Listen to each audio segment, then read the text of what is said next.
नमोस्तु हे गुरुवर, नमोस्तु हे मुनिवर, नमोस्तु।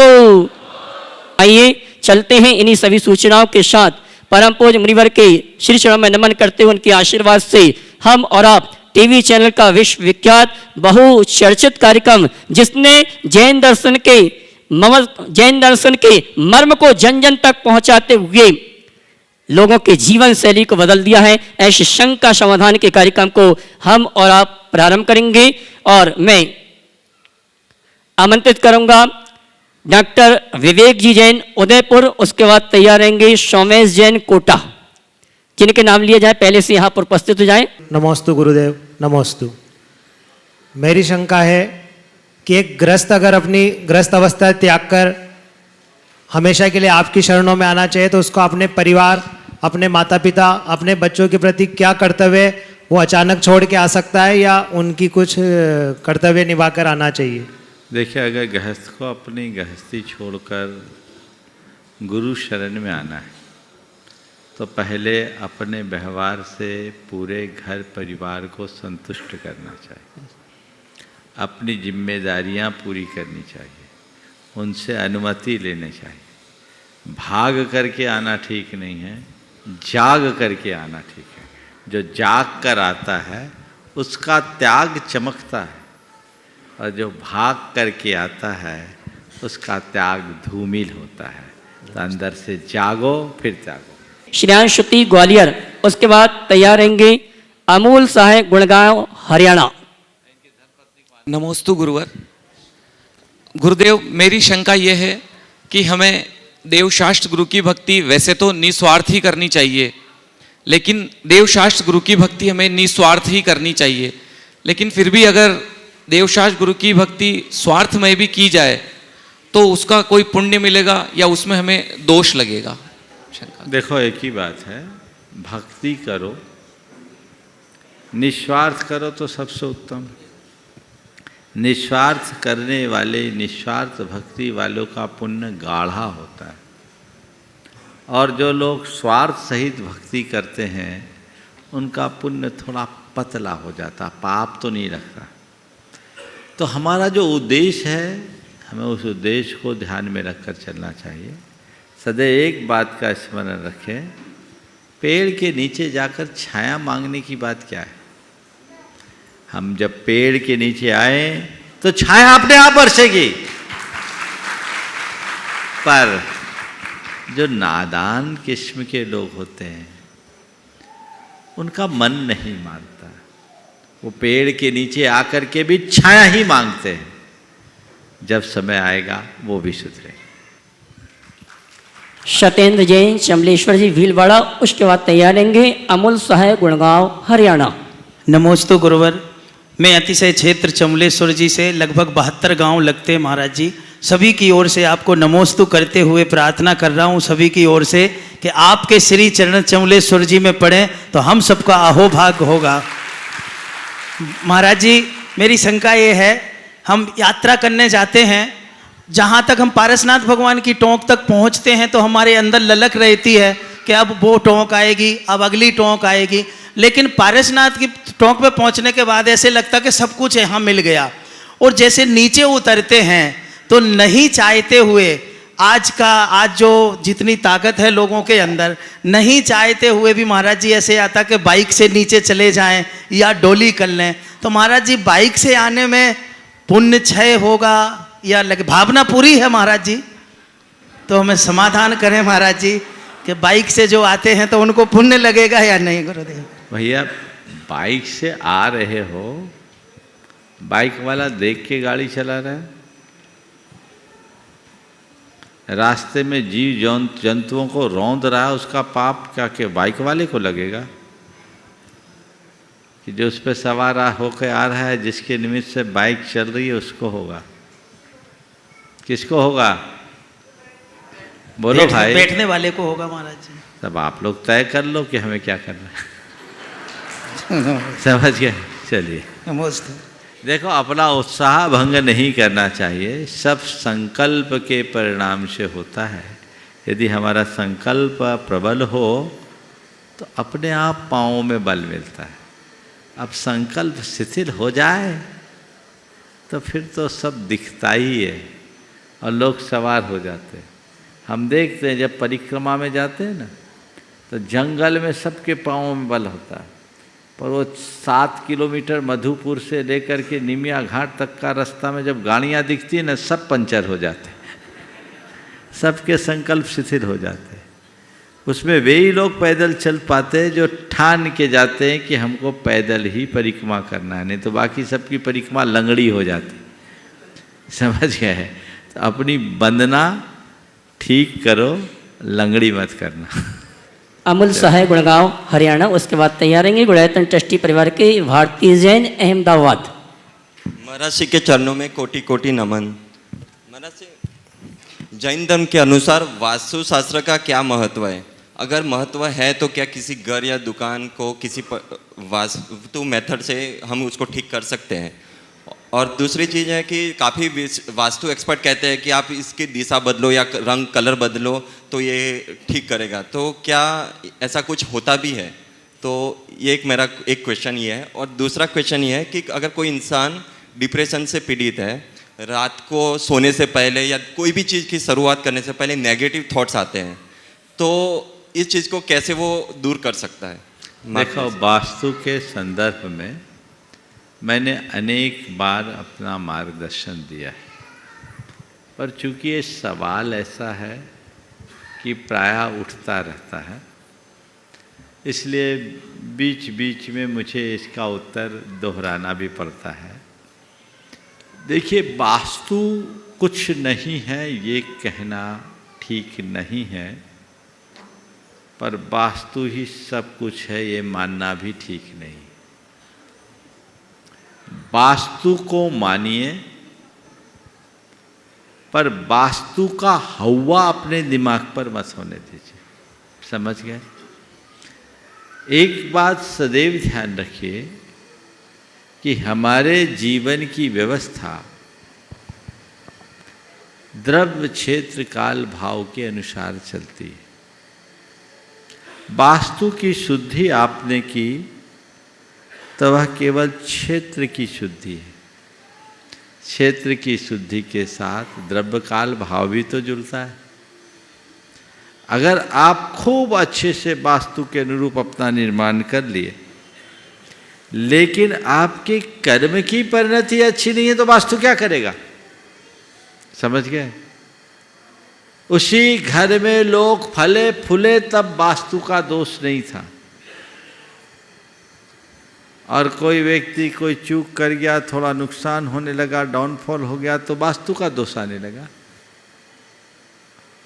समझ गए? ऐसा एकांत नहीं है। तो केवल वास्तु की रट लगाने की जगह वास्तविकता को पहचानो। समझे? और वास्तु के संदर्भ में एक सलाह मैं देना चाहूँगा कि किसी भी व्यक्ति से वास्तु के विषय में सलाह तभी मांगना जब पूरा मिटा के बनाने की मानसिकता हो। और आजकल कुछ छुड़भैये वास्तुविद आ गए हैं, जिनको पलवग्राही पांडित्य है, 2-4 किताबें पढ़ी और वास्तु कंसल्टेंट बन गए, और वो अपनी राय आप लोगों को दे देते हैं। जो लोग परेशान होते हैं उनको वो सब बातें अच्छी लगती है और लोग उसका फिर अनुकरण करने लगते हैं। फिर भी होता वही है जो होना होता है। मैं एक परिवार को जानता हूँ, 10 साल बाद उनकी फैक्ट्री में गया तो देखा बहुत तोड़ फोड़ मचा। हमने पूछा क्या बात है? बोले महाराज सब वास्तु के कारण किया। ठीक है, अब वास्तु के कारण जो जिसने बताया सारा रिनोवेशन कर लिया, लेकिन हालत बद से बदतर हुई और सारी फैक्ट्रियां बिक गई। मैंने उस समय उनको टिप्पणी की थी कि भैया तू वास्तु देख चाहे और कुछ, जो ओवर एस्टिमेट काम करेगा वो मरेगा। तुमने ओवर एस्टिमेट काम किए, चादर से बाहर पैर निकाली, इसमें वास्तु क्या करेगा? 700 करोड़ की बैंक की देनदारी, बैंक के ब्याज में ही मर गया। अब वहाँ वास्तु देख रहे हो, हवस चढ़ गई, इधर एमओयू इधर एमओयू, इससे लेना इससे लेना, एक साथ हजारों करोड़ का स्वामी बनने की भावना बन गई। वहां वास्तु क्या करेगा, समझ गए? तो वास्तु एक छोटा सा रोल रखता है। एक ही लाइन में मैंने समीक्षा की थी, वास्तु कुछ नहीं है ये कहना ठीक नहीं, और वास्तु ही सब कुछ है ये मानना भी ठीक नहीं। तो वास्तु को जितना है उतना ही मानो, पर वास्तु से बड़ी वास्तविकता है। नमस्ते महाराज, नमस्ते। गुणायतन ट्रस्टी भारती जैन अहमदाबाद, उसके बाद तैयार रहेंगे राजकुमार जी वापना जोधपुर। महाराज जी, हम अहमदाबाद गुजरात से हैं। वहाँ निर्णय नगर मंदिर है मतलब, लेकिन वहाँ क्या 40 साल पुराना मंदिर है। तो अभी क्या हम लोगों ने नव निर्माण करने के लिए मंदिर को गिरा के फिर से बनाने की कोशिश मतलब वो की। तो फिर उसमें क्या है, अन्य कास्ट हैं साइड में दोनों, तो वहाँ मतलब बहुत ज़्यादा मतलब वो लोग अड़चन कर रहे हैं। तो 2 साल से तो काम कोरोना के वजह से बंद था, 3 साल से पेंडिंग पड़ा है, काम बन नहीं पा रहा है। तो जैसे हमारे गृहस्थ जीवन में कोई काम नहीं बनते तो हम कहते हैं हमारे ऐसे कर्म होंगे जो हमने, तो मंदिर के तो कोई कर्म नहीं है। तो हमारी समाज के ऐसे कौन से मतलब कर्म है जो मंदिर में वो आ रहा है, मतलब सब कुछ कर लिया हम लोगों ने। देखिए, एक उक्ति है, श्रेयांसी बहु विघ्नानि, अच्छे कार्यों में विघ्न बाधाएं आती है। मंदिर के निर्माण में आगत इस विघ्न को विघ्न न मानिए, अपने धैर्य और श्रद्धा की परीक्षा मानिए। लगे रहिए, कुछ पेंच फंसा है, निकलेगा, भावना भाइये। और ये सोचिए आज नहीं कल होगा, बहुत जगह ऐसा होता है। कुछ ऐसे विघ्न संतोषी लोग होते हैं जिनको ये सब चीज़ें पसंद नहीं होती, वो कानूनी पेचीदगियों का फ़ायदा उठाते हैं और धार्मिक कार्यों में भी व्यवधान करते हैं। ये विघ्न है, आप सबके सामूहिक अंतराय का कारण है। पर मैं आपसे इतना ही कहूँगा, मंदिर के निर्माण को भले कोई कानूनी जटिलता से रोक दे, पर आपकी श्रद्धा को कोई नहीं रोक सकता, उसे बनाए रखें। और पूरे अपने समाज के लोगों से कहिए कि वे इसी तरह से जुड़े रहे, उत्साह वर्धन करते रहे। दर्शन पूजन तो हो ही रहा है, सब कुछ जब वक्त आएगा तो मंदिर भी भव्य बन जाएगा। श्रीमान राजकुमार जी वापना जोधपुर, उसके बाद तैयार रहेंगे सुरेश जी मुंबई। नमस्ते महाराज जी, मेरा प्रश्न ये है कि घर से बाहर जाते समय परमेष्टि शरणम पवज्जामि या इच्छा कारणम संदिशा भगवान बोलना चाहिए, कृपया शंका। जरूर बोलना चाहिए, दोनों मत, दोनों में अगर दोनों बोल दे तो सबसे अच्छा है, एक बोले तो परमेष्टि शरण। बहुत सुंदर। सुरेश जी मुंबई, उसके बाद तैयार रहेंगे शुद्धात्म जैन कोटा। नमस्ते महाराज जी। महाराज जी, मेरा प्रश्न ये है कि किसी भी कार्य को करने के लिए उसमें क्रिया और अभिप्राय का क्या रोल है, किसकी ज़्यादा इम्पोर्टेंस है दोनों में से, क्रिया या अभिप्राय? किसी माँ को अपने बच्चे को दूध पिलाते देखा है? जी बिल्कुल। कई बार देखा होगा, माँ बच्चे को दूध पिलाती है, बच्चा उसको बार बार उगल देता है, नहीं पीना चाहता है, तो माँ क्या करती है, मुंह में दूध लगाती है और नाक दबा देती है। नाक दबाती है, तुम्हारी भी दवाई होगी पर तुम्हें याद नहीं, पर दबाते हुए देखा है। अब माँ की क्रिया कैसी है, किसी की नाक दबाना अच्छी बात है? नहीं, पर उसका अभिप्राय क्या है? अभिप्राय अच्छा है। समझ में आ गया है? बस क्रिया और अभिप्राय के विषय में समझना है तो उदाहरण सामने रखना, ज़्यादा बोलने की जरूरत मुझे नहीं लगती। क्रिया से महत्वपूर्ण हमारा दृष्टिकोण, हम क्या कर रहे हैं ये महत्वपूर्ण नहीं, हमारा उद्देश्य क्या है ये महत्वपूर्ण। समझ गए? उद्देश्य, माँ उसे दूध पिलाना चाह रही है ताकि बच्चे को पोषण मिलता रहे, इसलिए माँ ऐसा कर रही। अब वो पोषण नहीं मिल पाए, उपाय क्या है? बच्चे को किसी न किसी तरीके से तो पिलाना ही है ना। तो किसी के हित की इच्छा से यदि हम कहीं कठोर होते हैं तो उस कठोरता में भी माधुर्य ये समझना चाहिए। समझ गए? नमोस्तु महाराज। विश्व जैन संगठन के सभी यात्री दिल्ली से और उनकी ओर से प्रश्न करेंगे श्रीमान प्रदीप जी जैन, और अगले प्रश्न के तैयार रहेंगे डॉक्टर विवेक जी उदयपुर।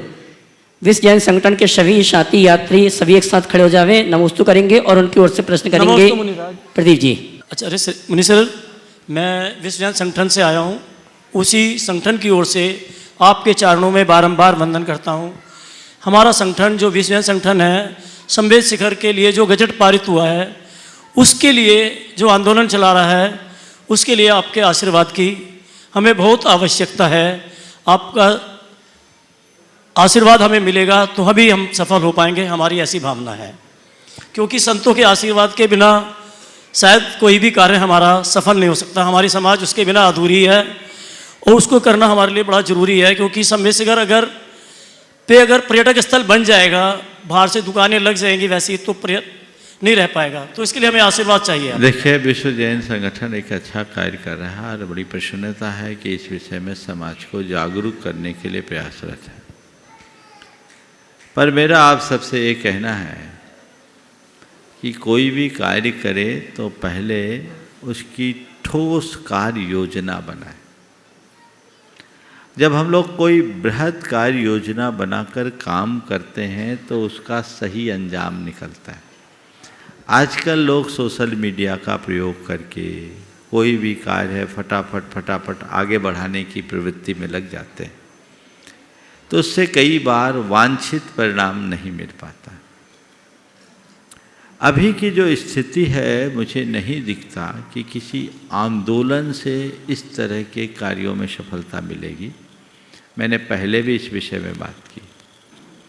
बातचीत से इस काम का हल निकल सकता है। हम लोगों ने किसान आंदोलन को देखा। किसान आंदोलन के आगे सरकार झुकी नहीं, झुकी भी तो नहीं के बराबर, कुछ हल नहीं निकला। हम हजारों लाखों लोग एक आध बार इकट्ठे भी हो जाए तो इससे कुछ नहीं होगा। मैं आपको हतोत्साहित नहीं कर रहा हूँ, लेकिन मेरा कहना है कि शक्ति का प्रदर्शन करने की जगह युक्ति से काम लेना चाहिए। जहाँ काम युक्ति से हो जाए वहाँ शक्ति की क्या जरूरत।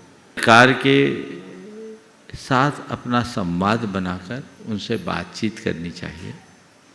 और मुझे जो संकेत अभी बीच के दिनों में मिले हैं, हालांकि पुष्ट खबर पूरी तरह नहीं है, लेकिन जितने मिले उनसे एक खबर आई है कि इसमें एक सकारात्मक परिणाम सामने आया है, आश्वासन मिले।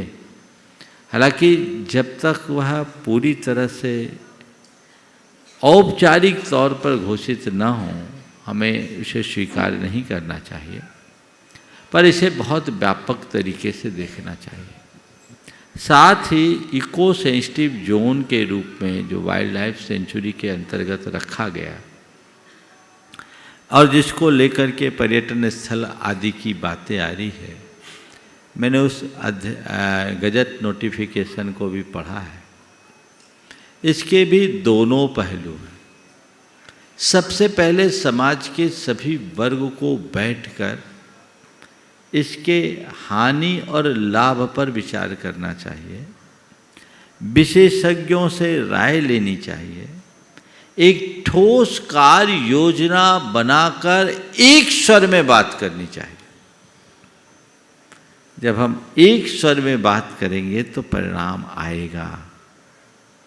अगर हमारी ही आवाज़ बटी रहेगी तो हम बट जाएंगे। मुट्ठी भर तो हम लोग हैं। हम लोग संलेखना संथारा के टाइम में समाज की एकता का एक अच्छा परिचय दिए, उसका परिणाम भी एक अच्छा आया।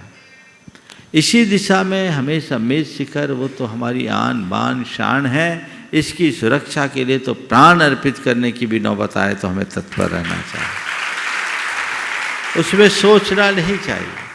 लेकिन पहले सही कार्य योजना बनाए, ठोस दिशा में हम पहल करें तो परिणाम अच्छा आएगा। आपने मंच से सीधा सीधा सवाल उठाया है, मुझसे अलग से चर्चा करके उठाते तो शायद ज़्यादा अच्छा होता। इसलिए मैं अभी इस बात को इस मंच पे ज़्यादा न बढ़ाकर आपसे यही कहना चाहूँगा कि इस पर मंथन होने दीजिए। 2 दिन पहले ही हमारे समाज के ही कुछ एक वरिष्ठ सदस्य के माध्यम से हमारे पास समाचार आया। वो मंत्रालय स्तर पर बातचीत कर रहे हैं, बहुत दिन से चल रही है वार्ता। मैंने भी कुछ लोगों को उसमें प्रेरित किया और उस दिशा में आगे बढ़े। आश्वासन मिला है, ये आश्वासन क्रियान्वित हो और एक बार उस गजट नोटिफिकेशन की सही समीक्षा हो, ताकि हमारा एक ही लक्ष्य है, हमारे तीर्थ का संरक्षण। तो जिस भांति हमारा तीर्थ संरक्षित हो, हमें वो कार्य करना चाहिए। डॉक्टर विवेक जी उदयपुर, उसके बाद आपकी और जो बात हो मुझसे अलग से बात कर लेना। मैं विश्व जैन संगठन के अभियान को रोकने की बात नहीं कर रहा हूँ, पर मैं चाहता हूँ कि किसी भी तरीके का जब हम बृहद अभियान चलाते हैं तो समाज में एक संवाद होना चाहिए, एक राय बननी चाहिए। फिर हम लोग कोई काम करेंगे तो सब लगेंगे। समझ गए ना? चलिए, बहुत बढ़िया। डॉक्टर विवेक जी उदयपुर, उसके बाद तैयार रहेंगे गुड़ायतन ट्रस्टी संतोष जी विलेरा सागर। नमोस्तु महाराज जी, मेरे और मेरे परिवार की तरफ से त्रिबार नमोस्तु। मेरा प्रश्न यह है कि हमें जानने देखने से ही सम्यक दर्शन की प्राप्ति होती है, तो इस बात का आशय क्या है महाराज जी? ये चीज़ समझ में नहीं आती। किसने कहा कि जानने देखने से सम्यक दर्शन की प्राप्ति होती? कहाँ पढ़ लिया? बहुत बार प्रवचनों में सुना है। हाँ, तो प्रवचनों में सुना है तो शायद अधूरी बात सुनी होगी। समझ गए? बीत राग सम्यक दृष्टि केवल जानना देखता है, पर जानने देखने से सम्यक दर्शन नहीं होता। आत्मा को जानने से सम्यक दर्शन। क्या बोला? आत्मा को जानने देखने तो अपने आप को जानो ना, पहचानो मैं कौन हूँ। सम्यक दर्शन का मतलब क्या? अपने आप की पहचान। तो जब तक अपने आप को पहचानोगे नहीं तो सम्यक दर्शन कैसे होगा? हम अपने आप को भूल बैठे हैं। इसलिए जिस दिन अपने आप को जानेंगे, अपने आप को जान लेना ही सम्यक दर्शन है। चलिए, श्रीमान संतोष जी विलेरा ट्रस्टी गुड़ायतन सागर, उसके बाद आरोजी जैन गुना ट्रस्टी गुड़ायतन। आरवी जैन गुना नहीं, संतोष जी हैं। श्रीमान सुरेंद्र कुमार जी जैन कुचामन सिटी। नमोस्तु गुरुदेव, नमोस्तु गुरुदेव, नमोस्तु गुरुदेव। ये गुल्लक बच्चों ने इकट्ठा किया था, इसने भी, पर हमारी इच्छा ये थी कि जब साक्षात दर्शन होंगे गुरुदेव के, तभी वो मंदिर में हम या गुरुदेव के चरणों में चढ़ाएंगे। और महाराज जी, मेरी शंका एक थी कि एक बात कही जाती है कि बच्चों को पहली बार अभिषेक जब करना है तो कुछ 8 साल की एज में करना चाहिए। तो उसमें शंका ये थी कि 8वां साल लगते ही कर सकता है बच्चा अभिषेक प्रथम, या 8 साल कंप्लीट होने के बाद? 8 साल पूर्ण होने के बाद। हाँ, और दूसरा इसका कुछ लॉजिक है 8 साल का, क्योंकि बच्चा तो 8 साल के बाद 8 साल होने पर ही वह सम्यक दर्शन की योग्यता पा सकता है। 8 साल का होने में ही वो 8 कर्म को काटने की सामर्थ्य पा सकता है, इसलिए उसको 8 साल में देते हैं। नमोस्तु गुरुदेव, नमोस्तु गुरुदेव, नमोस्तु गुरुदेव। श्रीमती ज्योति जैन पहाड़ी, और इसके बाद तैयार रहेंगे नवीचंद सोनाली जैन करेली। महाराज जी, हम लोग अनुभव केंद्र गए, वहाँ हम लोग ने अनुभव केंद्र का अनुभव किया। हम लोग ये नहीं समझ पाए कि महाराज जी ने इतना बड़ा कार्य ये अनुभव केंद्र में कैसे किया, और वहाँ पर जो भी कार्य हो रहा है, जब वो बनेगा, पूरा तैयार होगा, उसके बाद तो देखते ही बनता। अभी देखने से हम लोग अनुभव करते हैं तो समझ में ही नहीं आता है। हम लोग बार बार उसी का चिंतन करते हैं कि अनुभव केंद्र में क्या होने वाला है अब। नमस्ते महाराज जी, हमारा प्रश्न है, कसम, कदम और कलम को हम अपने जीवन में किस तरह चलाएं? कसम, कदम और कलम को अपने जीवन में किस तरह उपयोग करें। कसम कभी खंडित न होने दें, कदम कभी लड़खड़ाने न दें, और कलम को कभी बहकने न दें। कसम खंडित हो जाए तो कसम का कोई अर्थ नहीं, कदम लड़खड़ा जाए तो खतरे से खाली नहीं, और कलम बहक जाए तो विनाश को आमंत्रण है। इसलिए इन तीनों पर ध्यान रखकर चले, हमारा जीवन सुखी संपन्न होगा। महाराज जी, अनुभव केंद्र का क्या? श्रीमान ओम, देखिए अनुभव केंद्र कैसे बना दिया, मैं तो एक पंक्ति में बोलूँगा, आप लोगों के पुण्य से। समझ गए? इसीलिए तो इसका नाम अनुभव केंद्र किया है, जिसका यहाँ आकर लोगों को जीवन की एक नई अनुभूति हो।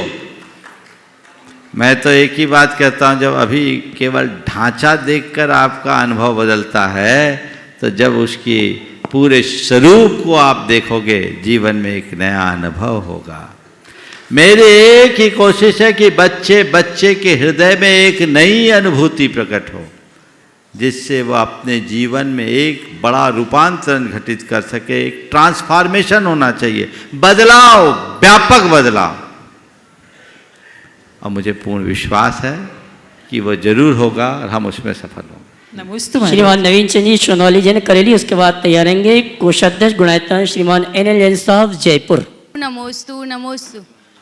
महाराज श्री, मेरा प्रश्न ये है कि धर्म के जो 4 स्तंभ बताए गए हैं वे कौन कौन से हैं? धर्म के 4 स्तंभ अगर मुझसे पूछो तो आप श्रावकों को केंद्र में रखकर मैं 4 स्तंभ बता रहा हूँ। दान, पूजा, शील, उपवास, यही तुम्हारे स्तंभ। इनको बनाए रखो, इस पाये को मजबूत रखो, धर्म सुदृढ़ रहे। श्रीमान NL साहब सम्मान का कार्यक्रम संपन्न करें। और आइए अगले प्रश्न के रूप में श्रीमान NL जैन साहब कोषाध्यक्ष गुणायतन जयपुर, उसके बाद तैयार रहेंगी प्रियांशी जैन शिवपुरी। दोनों गुरुओं को सादर नमन, वंदन। महाराज श्री, अमेरिका में एक डॉक्टर्स की कॉन्फ्रेंस हो रही थी।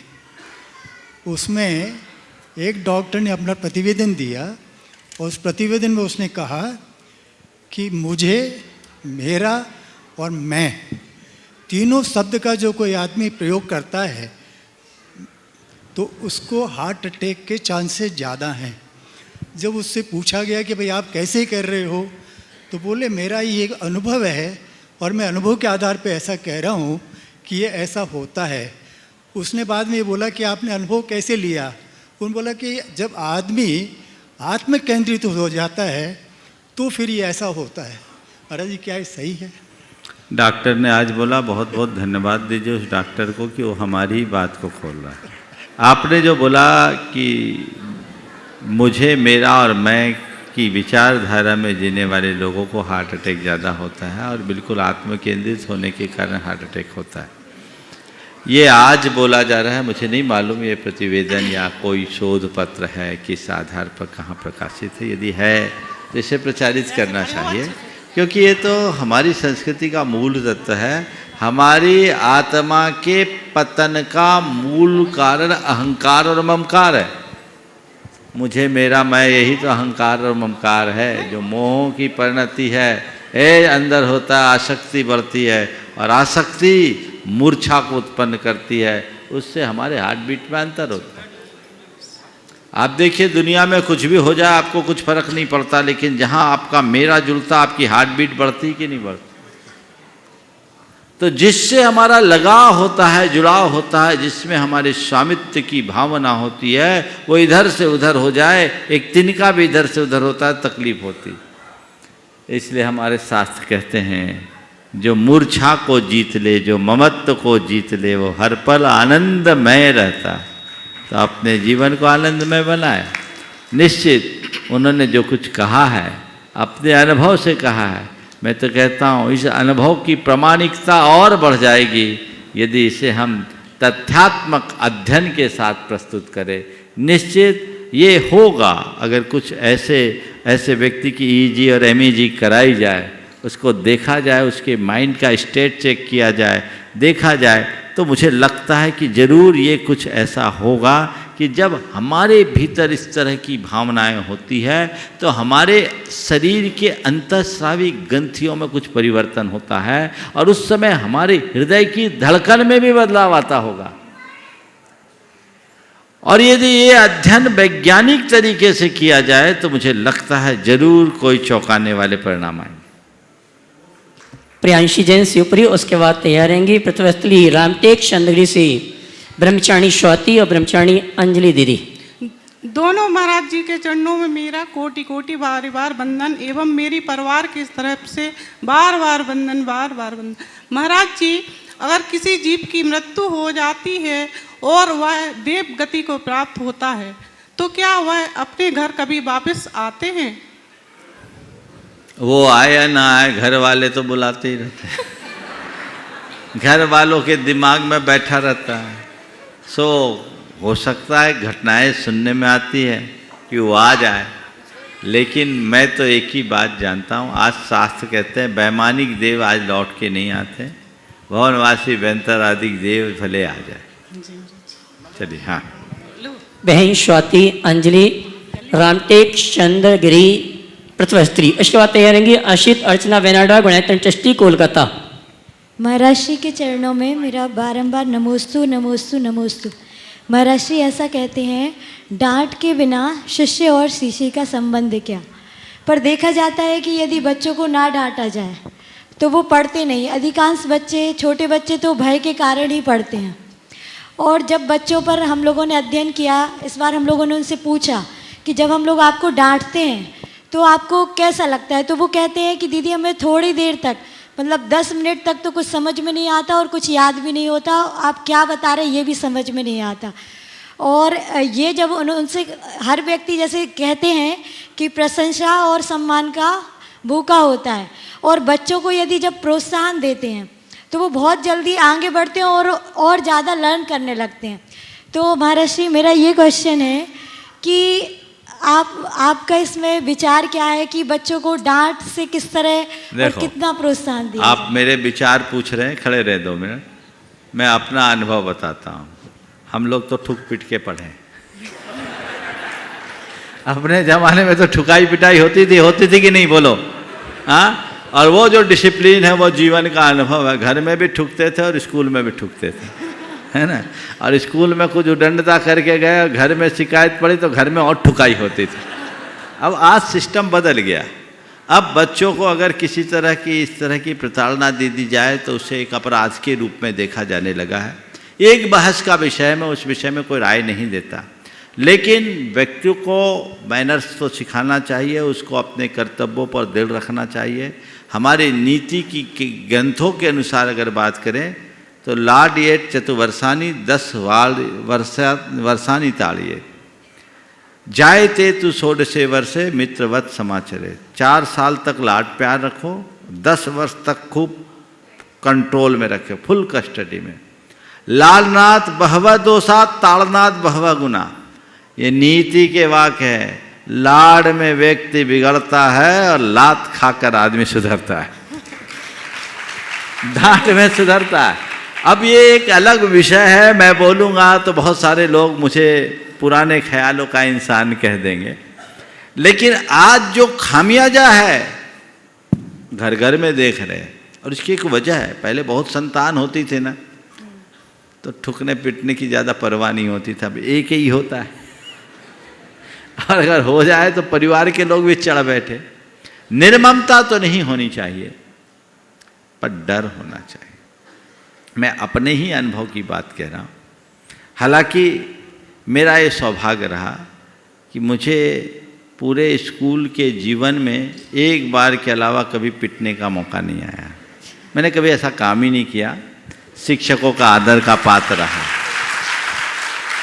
और चूँकि शुरू से मेधावी था, कोई भी सवाल पूछा जाता था सबसे पहले मेरा हाथ उठता था, और जब कोई नहीं बताता था तो मैं उत्तर देता था। इसलिए मैं अनुशासन को सदैव ध्यान में रखा, कभी ऐसे बंक नहीं मारा और कोई उदंडता नहीं की, इसलिए मारपीट की कोई संभावना बनी नहीं, लेकिन ऐसा होता था। पर उस दौर में भी हमारे एक शिक्षक थे जो किसी को बहुत कम पीटते थे, और उनकी सज़ा थी 2 छड़ी यहाँ पर, तीसरी छड़ी नहीं। अगर कभी दिए भी तो केवल 2 छड़ी यहाँ पर देते। जबकि ऐसे ऐसे भी शिक्षक थे, मुर्गा बना देते थे, कुर्सी बनाते थे, ठोकते भी थे अच्छे से। वो ज़माना अलग था, आज से 35-40 साल पुरानी बात मैं कर रहा हूँ। तो वो ठुकाई भी करते, लेकिन वो 2 छड़ी, पर वो बोलते ऐसा थे कि सब व्यक्ति के हृदय में बात बैठ जाती थी। यदा कदा ही किसी की पिटाई होती थी, पर उनसे सबसे ज़्यादा लोग डरते थे, और जो ठोकते थे उनको लोग अंदर अंदर गालियाँ भी देते थे। तो अति कहीं नहीं होना चाहिए। लाड और डांट, अंतर हाथ संभार के बाहर मारे चोर, ये उक्ति होनी चाहिए। बच्चों को लिहाज तो सिखाना ही चाहिए। डांट के बिना शिष्य और शिष्य का भविष्य कहाँ, ये गुरुदेव ने लिखा है, बिल्कुल यथार्थ लिखा है। तो थोड़ी डांट तो चाहिए ही चाहिए। केवल प्यार प्यार में तो कहते हैं ज़्यादा मिठास में कीड़े पड़ जाते हैं, इसलिए मिठास के साथ थोड़ा संतुलन भी होना चाहिए, खटास भी होनी चाहिए। नमोस्तु महाराज। इसके बाद तैयार रहेंगी अशित अर्चना वेनाडा, गुणायतन ट्रस्टी कोलकाता। उसके बाद तैयार रहेंगे प्रियल जैन, खुरई सागर। नमस्ते महर्षि। महर्षि, और मोक्ष मार्ग में बढ़ने के लिए विनय, वैयावृत्ति और वात्सल्य बहुत कंपलसरी है, तो इन तीनों गुणों को हम बढ़ाने के लिए क्या करें जिससे हम अपने मोक्ष मार्ग को प्रशस्त कर सकें? बहुत अच्छा भाव प्रकट किया है। मोक्ष मार्ग में विनय, वैयावृत्ति और वात्सल्य, ये तीनों बहुत महत्वपूर्ण हैं। और इन तीनों को बढ़ाए रखने के लिए हम क्या करें? हम जिनके मध्य रहते हैं उनके गुणों की प्रति दृष्टि रखें, सेवा भाव अपने अंदर उत्तरोत्तर बढ़ाते रहें।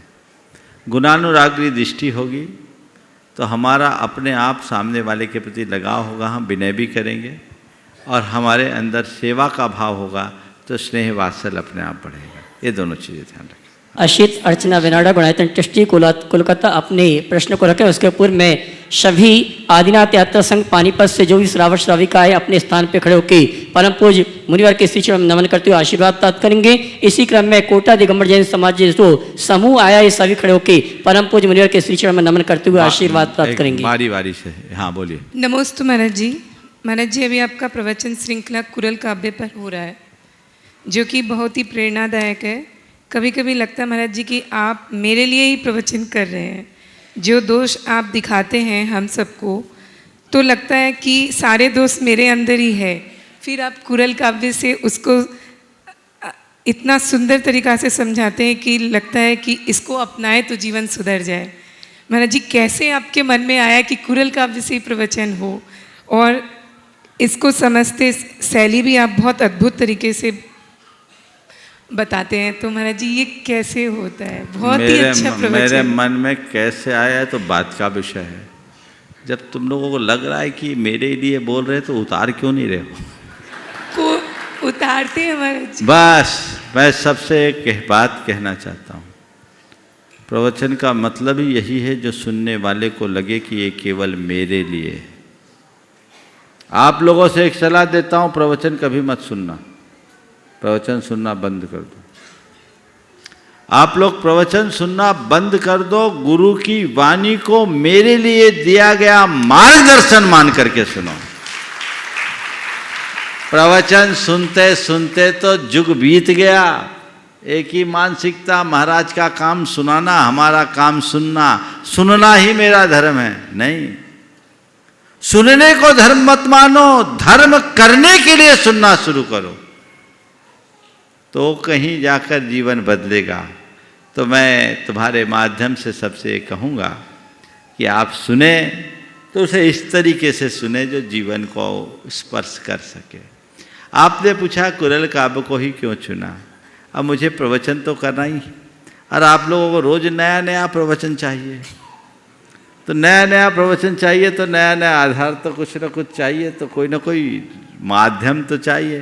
कुरल काव्य से मैं बहुत प्रभावित हूँ। मैं अक्सर अपने प्रवचनों में कुरल काव्य को उद्धृत करता रहता हूँ। पिछली वर्ष आचार्य कुंद के वांग्मय पर प्रवचन किया था, उससे पहले हमने अ से ह तक प्रवचन किया, 3 बार अ से ह तक हुआ, ABCD 3 बार पढ़ा दिया आप लोगों को।